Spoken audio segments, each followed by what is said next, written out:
Welcome to the Jupiter podcast.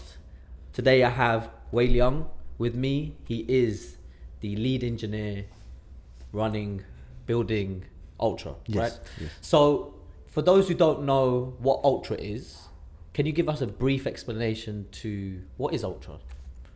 Right. So Ultra is like advanced swap engine that powers all of the swaps that are done on Jupiter.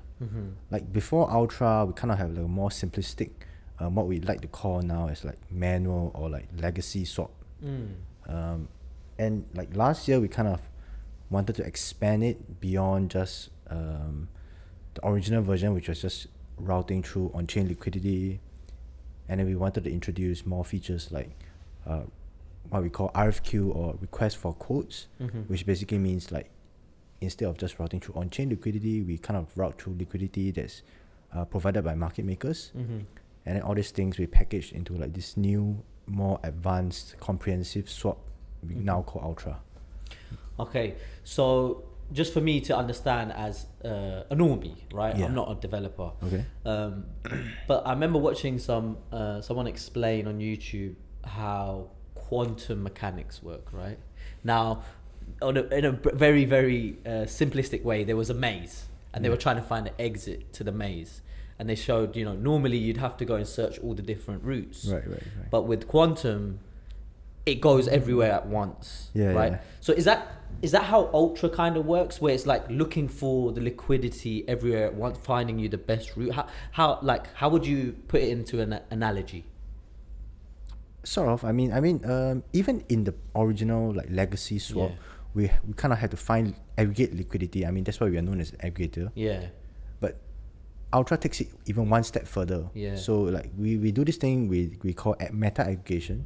So it's not just aggregating like the liquidity that we already aggregating, but we are aggregating other aggregators. So it's like one layer on top. Yeah. So like So I mean it kind of the way you describe is sort of accurate. Yeah, sort of accurate. Yeah. So if anyone can hear noise in the background, we have a conference going on, and obviously someone special must be getting on the stage right now because the room is shaking. What did you do before Jupiter? Like, what made you understand what you're doing? Tell us a little bit about your background, like building these systems and stuff. Like, yeah, previously before working on Jupiter, working on Solana, I was working on Cosmos. Okay. So like during the Terra Luna days, and then like after that it collapsed. Yeah. But so you there was was there for that? Sort of. Yeah. But there was like after that there was not much action there. Yeah. And then we kind of like pivoted into Solana, and then like that's when I got into learning more about Solana and initially I was with a Coin Hall team. So we got acquired by Jupiter, and that's how that's why we focus on Solana now. And it all started from there. Actually, before I was leading Ultra, we were sort of building 8 Pro. Yeah, that was like a sort of like spin-off terminal product. And I was in charge of like the execution portion in 8 Pro, and that's where I first got started into learning all the tips and tricks and like learning all the nuances and all the optimizations that we needed to make it very smooth. Okay. And then when I was brought in to take over the Ultra product, I kind of have to like basically it helped me to bring my expertise into Jupiter swaps as well. Okay. Yeah. All right. So sort of sticking on that, like a lot of traders will believe that the hardest thing is getting the best price, right? Right. Is that true, or is it actually the execution is the hardest part, like getting that execution to get you the best price? I think both of them are equally important. Yeah. Getting the best price is, many people do that, right? We have our own aggregator. Our competitors have their own aggregators. Everyone has their own algorithms. Yeah. And they all have their own methods. So getting a best price is something that many people focus on, and then it makes a lot of sense because from a marketing perspective, Of course. it's very easy. Like people just post on Twitter like, oh, look at this, this guy gives this price, this website gives the other price. Yeah. But at the same time, like when if you have traded before, you know that when you execute the trade, what you see may not be what you get. Exactly. So like the execution is equally important. Yeah. And it's something that we focus a lot in Ultra. and we've come to realize that like it's really not simple to ensure that the execution quality is good. And maybe Yeah. So people don't realize, well, normies won't realize that, right? Yeah.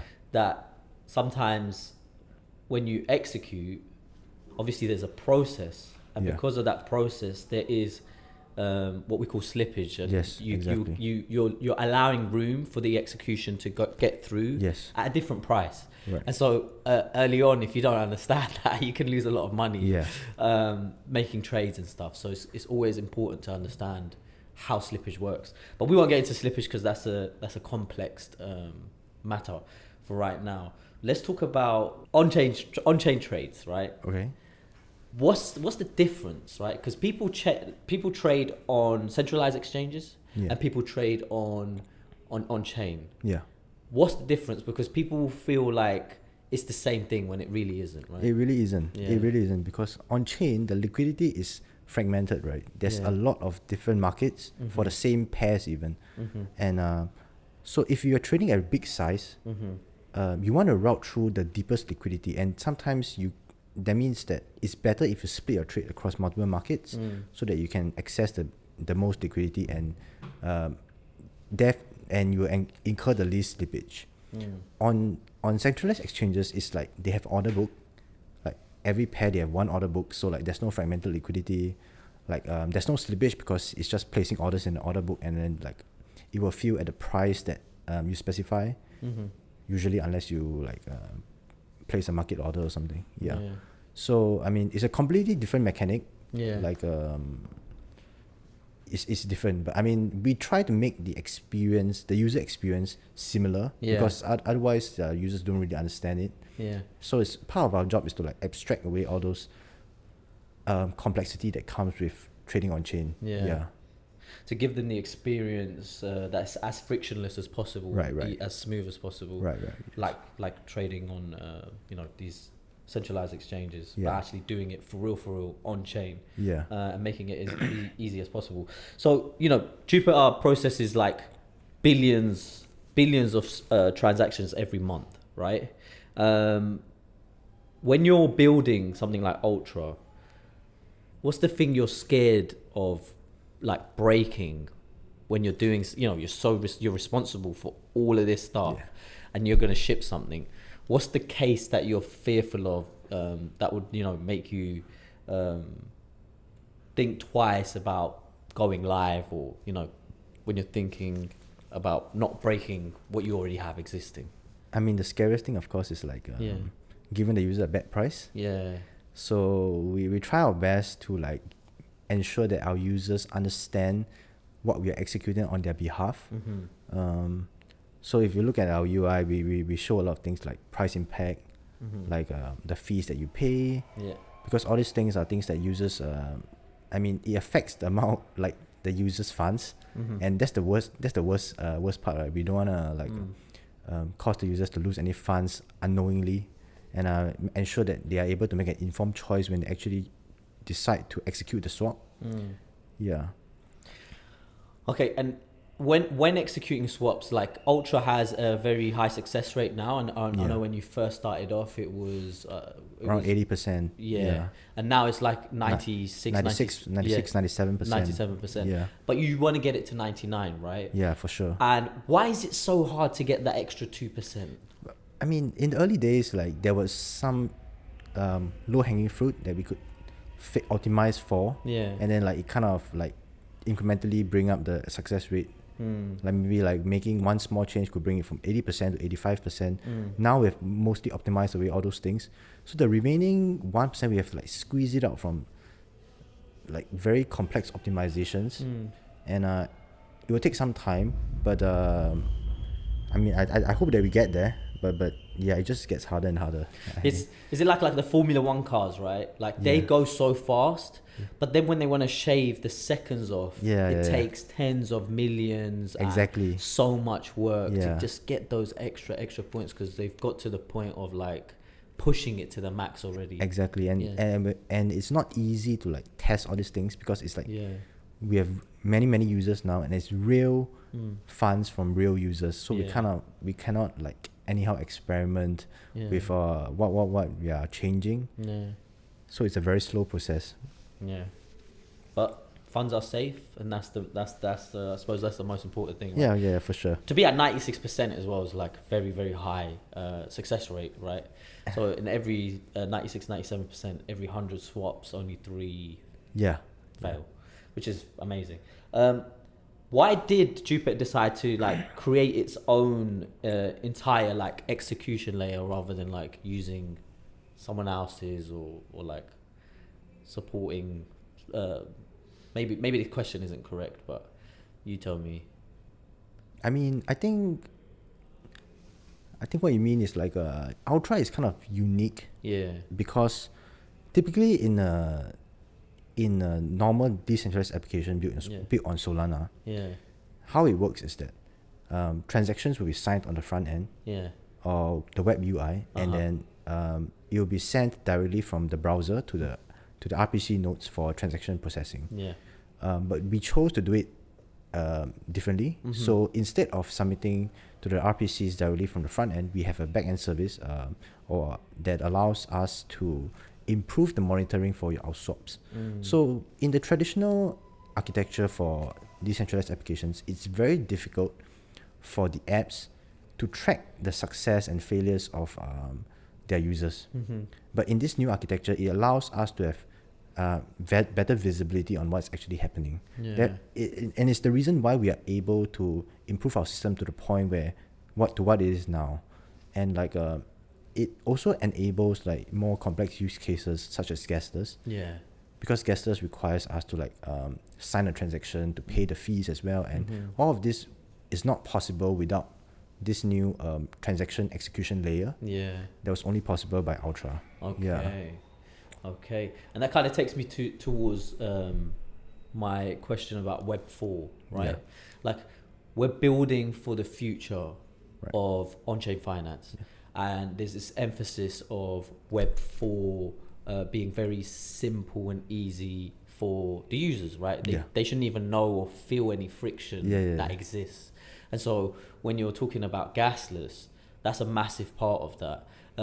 Tell us like why it's so important that these things are created and how much time and effort goes into them.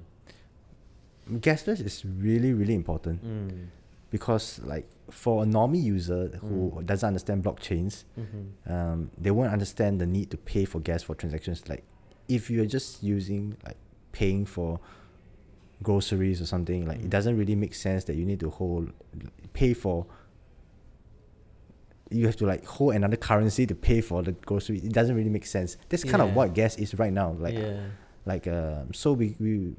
So it's like basically a barrier to entry for people who are not crypto native.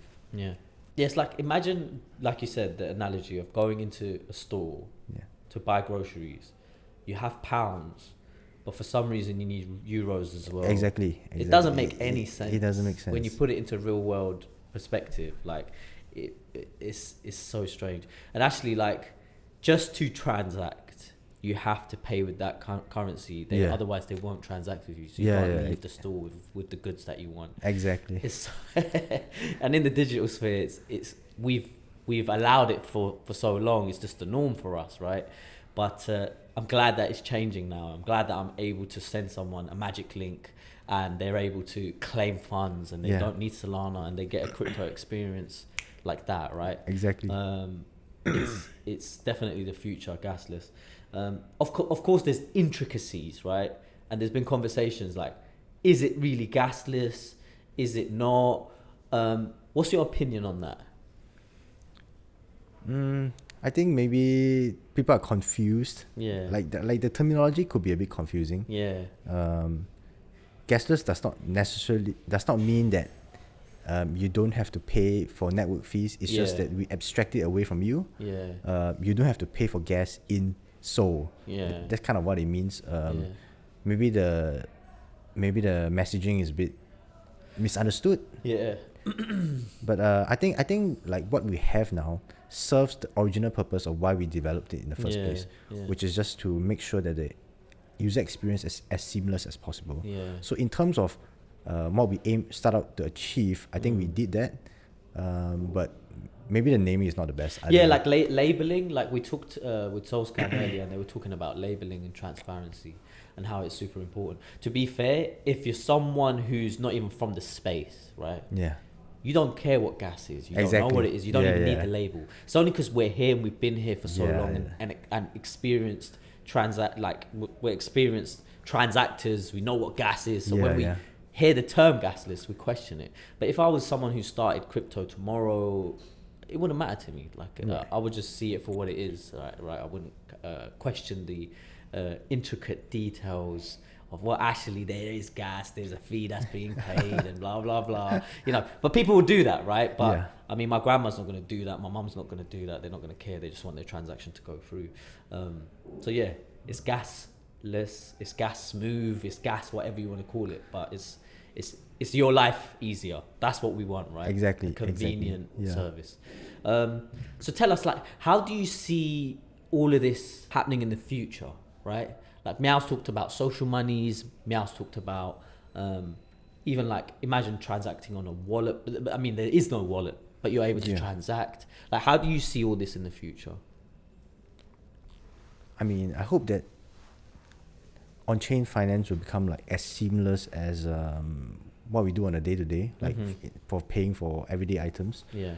And like that means that no more wallets, no more seed phrases, and no more having to think about which chain tokens are on. Like, I mean, this we just had this conversation about global unified markets from the JUNET team and such. Like, that is kind of the vision that I have as well. Yeah. Like, I think everything needs to be simplified. Everything needs to be abstracted away from the user so that they can have like a seamless user experience. Yeah. Like, I think we are heading in the right direction with the moves that we have been making and the products that we have been building, and especially with like Jupiter Global, you know, like being able to like pay for things by scanning using Jupiter Mobile is like actually honestly quite a game changer for me. Because it works in Singapore as well.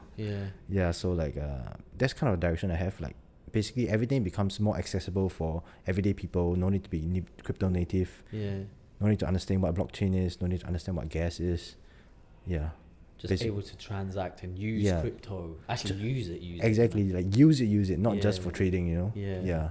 Or just holding and investing and just waiting for the price to go up. I mean, we definitely need more utility in the space. I mean, we're getting there. We're getting there. For sure. Someone, Joe Doe mentioned how, you know, now you can actually swap into yield bearing assets. And you'll be holding them, and they'll be getting you yield like with Jupe USD and stuff in one transaction. So swaps are like evolving. Things are evolving constantly to make it an easier experience for the user. So the evolution is happening now, and we're still early, like Meow says all the time. But it already feels like everything's come so far from when everything started, right? How do you feel like AI will come into crypto? I know there's like Galileo has been like released on stage and stuff. So how do you see AI coming into the crypto space for day-to-day like use, if you even believe that there's any use case for it? I think like AI will like reduce the barrier of entry for like new people who are trying to develop in Solana or even any blockchain. I mean, there's so much. I mean, the nature of blockchains is that it's like open source, and like most protocols work in a transparent manner. That means that these AIs will have the accessibility to like study the source code and actually understand and gain context, which will actually enhance the ability for the AI to like write client applications for these blockchains. So I think like with like better AI, many new developers will be able to build better apps, and maybe we have like more interesting products, more interesting use cases coming out from this in the future with the help of AI. So it's definitely exciting. We need more. We want to see more, and we want to use Jupiter while we do it. So even we have a developer platform where people can like use Jupiter products in their products and stuff like that. So I for sure see what you're saying. Like it creates that barrier to entry, like it really like tightens the gap. Yeah. Because there's many non-technical people now being able to like create code. Like if you have a technical barrier to like using Solana, then it's gonna it's gonna restrict a lot of normies, so-called normies, from being able to fully invest themselves into the blockchain or like the ecosystem. And like AI kind of helps in removing that barrier. Yeah. I mean, that's also why we spend so much effort into like in the developer platform, in like making it as AI friendly as possible. Like that's something that we actively work towards, so that hopefully one day like you can just use our APIs with just like a single prompt. Yeah. Yeah, that's kind of the goal. Well, I'm sure that's where it's heading though. Yeah, you know what I mean? Like imagine that, implement Jupyter swaps in the site, exactly. and boom. I mean, we're already close to that, to be honest. Yeah. We're already Wow. close to that. Yeah. And everything's advancing so fast now that it doesn't surprise me, man. You know what I mean? Like everything is so insane, insanely quick, and actually, it's mind-boggling. And so when you say that, I can see it probably happening next month. It's like that. You never know. Yeah, you never know. All right, so well, thank you. We appreciate you for your time. Appreciate you for sharing your insights and what you've been cooking. And we look forward to speaking to you again. Thank you. Thank you very much.